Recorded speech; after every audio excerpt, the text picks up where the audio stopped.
Hello guys, எல்லாருக்கும் வணக்கம். Welcome back to our channel. இன்றைக்கி நான் கண்டென்ஸ்டு மில்க் ப்ரிப்ரேஷன் பண்ண போகிறேன். கண்டென்ஸ்டு மில்க்னு சொன்னாலே நம்ம கடையில் போய் தான் வாங்குவோம்.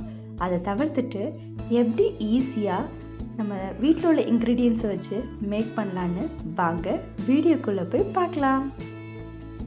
வீடியோக்குள்ளே போகிறதுக்கு முன்னாடி என்னோடய வீடியோவை நீங்கள் ஃபஸ்ட் டைம் பார்க்குறீங்கன்னா மறக்காமல் சப்ஸ்கிரைப் பண்ணிடுங்க. கூடவே பெல் ஐக்கானையும் கிளிக் பண்ணிடுங்க. அப்புறமா இந்த வீடியோ உங்களுக்கு பிடிச்சிருந்ததுன்னா லைக் பண்ணுங்கள், ஷேர் பண்ணுங்கள் அண்ட் கமெண்ட் பண்ணுங்கள்.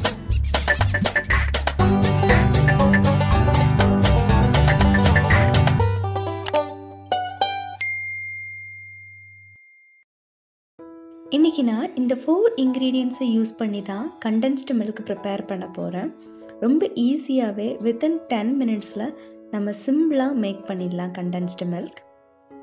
ஸோ இதோட ஃபஸ்ட்டு இன்க்ரீடியன்ட் என்னென்னா ஐசிங் சுகர்.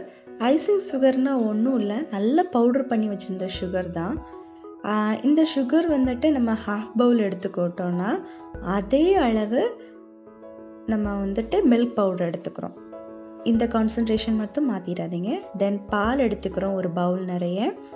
அப்புறம் கீ தேவையான அளவு. இவ்வளோ இன்க்ரீடியன்ட்ஸ் வச்சு ஈஸியாக மேக் பண்ணிடலாம். இப்போ நம்ம ப்ரிப்ரேஷனை ஸ்டார்ட் பண்ணிடலாம்.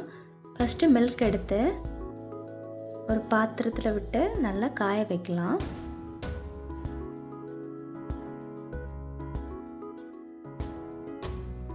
இப்போ நம்ம கொதிக்க வச்சிருக்க பாலில் 2 ஸ்பூன் கீ ஆட் பண்ணலாம். பால் கொதிக்கிற டைமில் இங்கே க்ளீனான ஒரு ஜார் எடுத்துக்கோங்க. அந்த ஜாரில் நம்ம எடுத்து வச்சுக்கிட்ட ஹாஃப் பவுல் மில்க் பவுடரை ஆட் பண்ணுங்க. இது கூடவே நான் எடுத்து வச்சுக்கிற ஹாஃப் பவுல் ஐசிங் சுகரும் சேர்க்க போகிறேன்.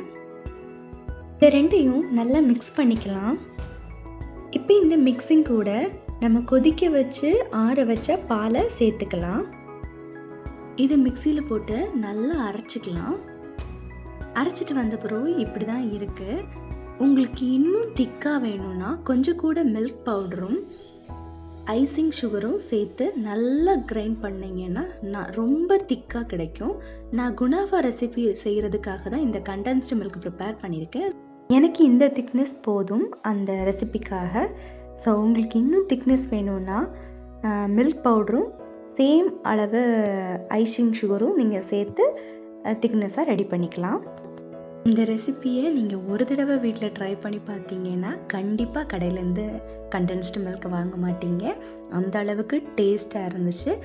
ஸோ கண்டிப்பாக ட்ரை பண்ணுங்கள். இந்த வீடியோ உங்களுக்கு பிடிச்சிருந்துன்னா கண்டிப்பாக லைக் பண்ணுங்கள், ஷேர் பண்ணுங்கள், கமெண்ட் பண்ணுங்கள். மறந்துடாமல் சப்ஸ்கிரைப் பண்ணுங்கள். தேங்க்ஸ் ஃபார் வாட்சிங்.